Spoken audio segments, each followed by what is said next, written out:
Радо Патрона, Варна, Владиславово, знаят го добре. Като мине Радо, всичко спира, братле.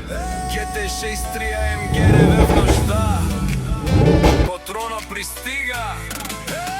Идва бурята, вали, гърми. На Радо пак му върви с най-мощния Мерцедес.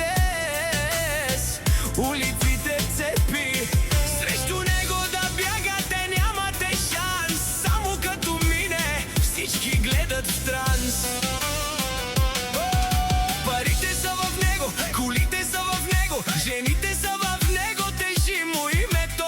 Боксер със сърце, шампион по душа. Падаш още, щом видиш му походката.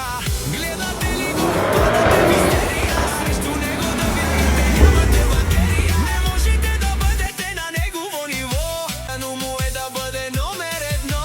Радо Патрона, сила от бетон, влиза в играта и става шампион. ГТ-АМГ, звяр на магистрала, като мине покрай вас, остава само слава.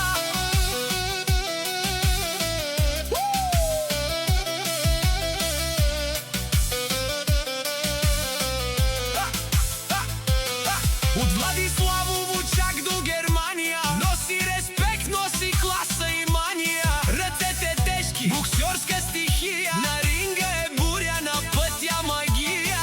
Всяка майка Радо шампиона не ражда, такъв като него съдбата го изгражда. Поглед студен и характер кораб, винаги напред, никога назад. Гледате ли го, падате в истерия. Срещу него да бягате, нямате батерия. Не можете да бъдете на негово ниво, писано му е да бъде номер едно.